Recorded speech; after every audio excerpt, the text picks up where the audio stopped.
नमस्कार, मैं हूं विमल मोहन और हमारे साथ है हमारे सहयोगी शशांक सिंह। और बड़ी खबर आ रही है, दिल्ली के मुख्यमंत्री अरविंद केजरीवाल दिल्ली सरकार के 240 स्कूलों में 12,430 नए स्मार्ट क्लासरूम का उद्घाटन कर चुके हैं। और इसके साथ ही दिल्ली में केजरीवाल सरकार की तरफ से बनवाए गए क्लासरूम की संख्या 20,000 हो गई है, जो दिल्ली के 537 स्कूलों में बनाए गए हैं। दिल्ली सरकार के सभी स्मार्ट क्लासरूम में डिजाइनर डेस्क भी है। देश के कई प्राइवेट स्कूलों में इतना शानदार व्यवस्था नहीं है जितनी आज दिल्ली के सरकारी स्कूलों में है। इतने अच्छे नतीजे आने लगे हैं, शानदार नतीजे आने लगे हैं। किसी ने सोचा नहीं था कि एक वक्त ऐसा आएगा जब सरकारी स्कूलों के नतीजे प्राइवेट से ज्यादा बेहतर आने लगेंगे। जैसा भी शिक्षा मंत्री जी ने बताया, इस साल 3,70,000 बच्चे बड़े बड़े प्राइवेट स्कूल छोड़ के वहां से नाम कटा के दिल्ली के सरकारी स्कूलों में अपना नाम लिखवाया, एडमिशन लिया है। इससे बड़ा और सर्टिफिकेट क्या हो सकता है कि दिल्ली के अंदर शिक्षा क्रांति आ रही है। आज मुझे बेहद खुशी है कि आज से लगभग 3 साल पहले जो हम लोगों ने 11,000 क्लासरूम बनाने का कार्यक्रम शुरू किया था, बनाने शुरू किए थे, आज वही 12,430 क्लासरूम मात्र 3 साल में बन के तैयार हो गए।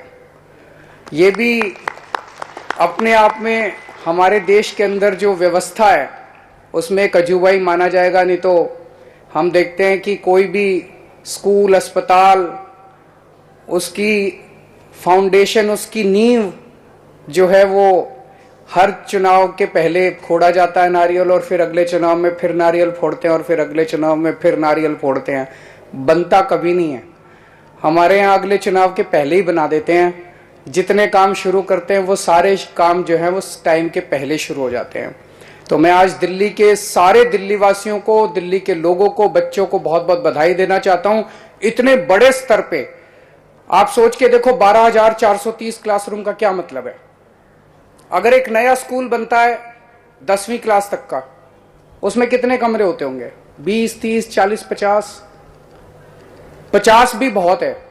तो अगर हम 50 कमरे भी एक क्लासरूम में माने तो आज एक तरह से लगभग 250 नए स्कूल बन के तैयार हो रहे हैं।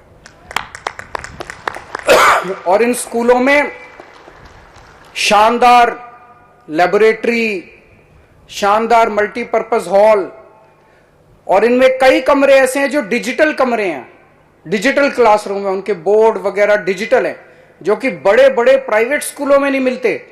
वो आज हमारे दिल्ली के सरकारी स्कूलों में है।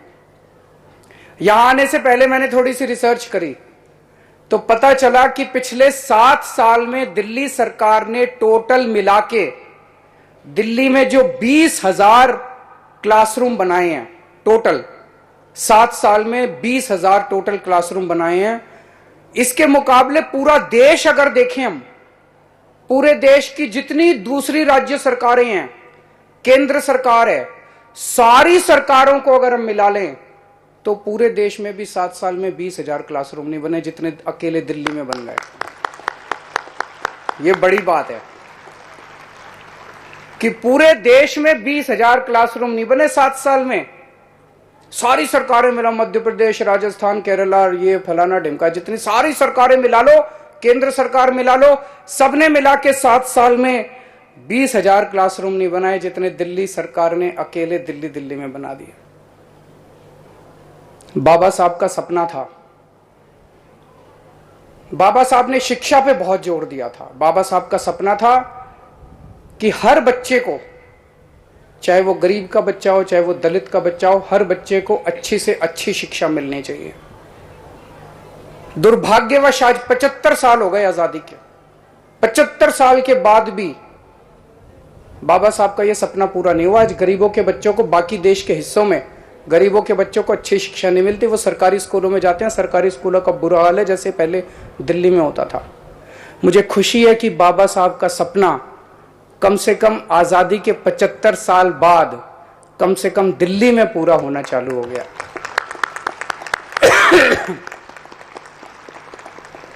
भगत सिंह ने कहा था कि केवल अंग्रेजों को देश से बाहर भगाने से आजादी नहीं मिलेगी। आजादी तब मिलेगी जब इस देश के गरीब बच्चे को और अमीर बच्चे को एक जैसी शिक्षा मिलनी चालू होगी। आज मुझे खुशी है कि भगत सिंह का सपना दिल्ली में पूरा हो रहा है। दिल्ली के सरकारी स्कूलों में अब एक अफसर का बच्चा, जज का बच्चा, रिक्शे वाले का बच्चा और मजदूर का बच्चा एक ही डेस्क पे बैठ के एक साथ एक जैसी पढ़ाई करते हैं।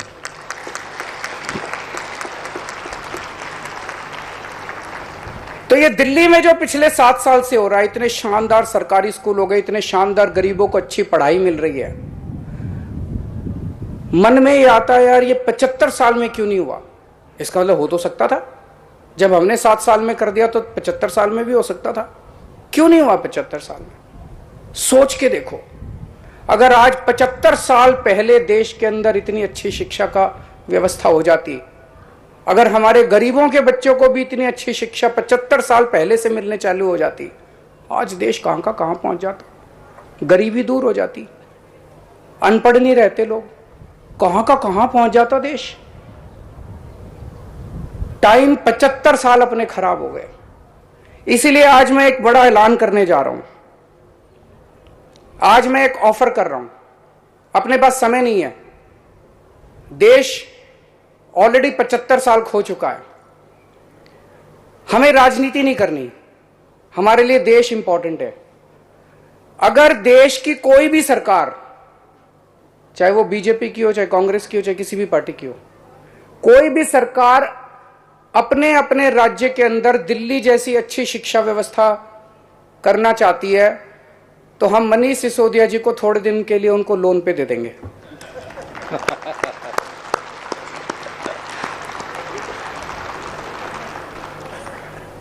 दिल्ली में अस्पताल भी बड़े अच्छे हो गए, मोहल्ला क्लिनिक भी बड़े अच्छे हो गए।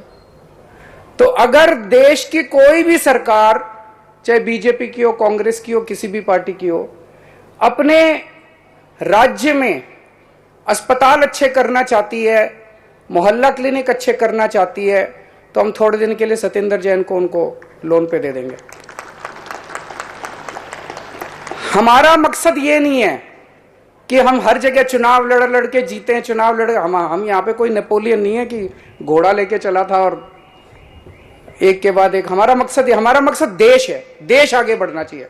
अगर दूसरी पार्टियों की सरकारें अपने अपने राज्य में शिक्षा व्यवस्था, स्वास्थ्य व्यवस्था ठीक करना चाहती हैं, हम उनकी मदद करेंगे। हम चाहते हैं कि सारा देश आगे बढ़े। अगर वो लोग भी अच्छा काम करके उनको वोट मिले, अपने को क्या है, देश आगे बढ़ना चाहिए। हमारे सामने देश है, हम तो चाहते हैं देश से भ्रष्टाचार खत्म होना चाहिए, देश में अच्छी शिक्षा सबको मिलनी चाहिए, अच्छे अस्पताल बनने चाहिए, अच्छे स्कूल बनने चाहिए, ये हमारा मकसद है। तो आज ये हम ऐलान कर रहे हैं, कोई भी हमसे मदद मांगेगा, हम उनको मदद करने के लिए तैयार हैं।